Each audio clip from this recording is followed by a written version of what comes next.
ہماری لائی ہوئی امینڈمنٹس الیکشنز ایکٹ میں جو میں اور میری honourable colleague honourable M N A Zeb Jafar صاحبہ جو ہم نے بطور ایک پرائیویٹ ممبر بل موو کیا تھا وہ آج قومی اسمبلی نے پاس کی ہے. یہ بل ہم گزشتہ ہفتے غالباً ہاؤس میں لے کے آئے تھے یا ہاؤس میں وہ لے ہوا تھا. وہاں سے وہ standing committee on parliamentary affairs میں گیا اور وہاں پہ 2 گھنٹے کی طویل گفتگو کے بعد standing committee on parliamentary affairs نے پاس کیا اور آج اس بل کو قومی اسمبلی نے پاس کیا ہے.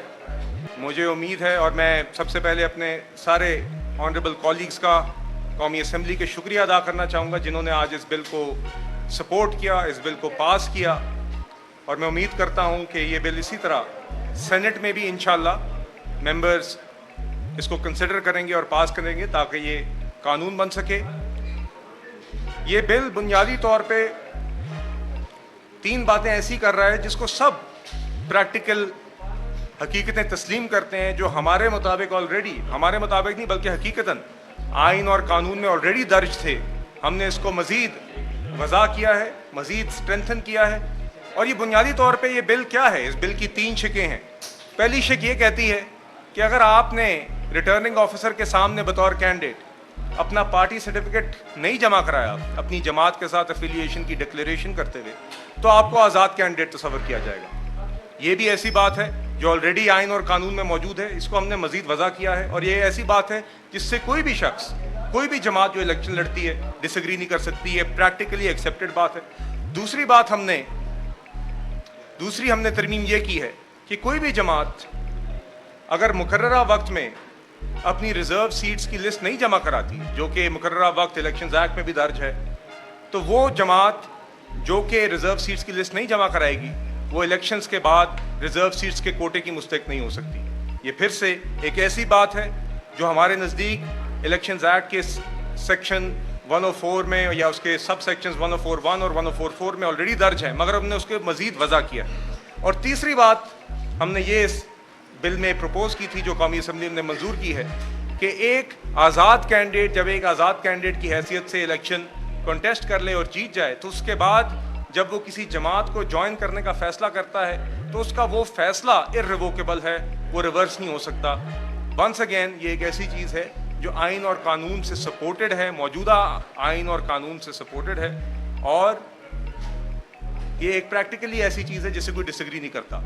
یہ تینوں شقیں جب ہم نے پارلیمنٹری افیئرز کی اسٹینڈنگ کمیٹی میں بھی پیش کی تو جو اپوزیشن کے بھی ممبران تھے انہوں نے اس پہ ہر قسم کی بات کی, مگر کوئی بھی شخص اس بل کے اندر کوئی ایسی چیز پوائنٹ آؤٹ نہیں کر سکا جو پریکٹیکلی غلط ہو یا آئین یا قانون سے متصادم ہو. تو میں اسی لیے شکریہ ادا کرتا ہوں اپنے آنریبل کالیگز کا جنہوں نے یہ ہمیں سپورٹ کیا اور آج یہ بل پاس کیا. اور ساتھ ہی ساتھ آپ نے دیکھا کہ جو ابھی سپریم کورٹ کی ریزرو سیٹس کے کیس کے اندر بھی ایک ججمنٹ آئی ہے جو کہ مائنورٹی ڈیٹیل ججمنٹ آئی ہے جسٹس امین الدین خان اور جسٹس نعیم اختر افغان کی. اس کے اندر بھی آپ نے دیکھا کہ جو ریزرو سیٹس کا فیصلہ ایک میجورٹی ججمنٹ سے آیا ہے, جس کو ہم بھی کہہ رہے ہیں کہ یہ ایک ایسا فیصلہ ہے جو ہم سمجھتے ہیں درست نہیں ہے. فیصلے غلط بھی ہو سکتے ہیں, میرے نزدیک وہ آئین سے ہارمنی میں نہیں ہے, آئین اور قانون سے ہارمنی میں نہیں ہے. اسی بات کو کافی تفصیل میں ان 2 سپریم کورٹ جسٹسز نے کہا ہے, اور آپ نے دیکھا ہے کہ انہوں نے تو یہاں تک کہا ہے, اور میں ان کی ججمنٹ کا حصہ پڑھوں گا, کہ اس مائنورٹی ججمنٹ میں جو ڈیٹیل آئی وہ بھی وہی بات کہہ رہے ہیں جو ہم نے کہی کہ پی ٹی آئی تو اس کیس میں پارٹی نہیں تھی. ایک ایسا کیس جس میں نہ پی ٹی آئی پارٹی تھی, نہ انہوں نے ایک پریئر جمع کرائی, نہ ان کی مانگ تھی, ان کو ایک ایسی چیز دی گئی.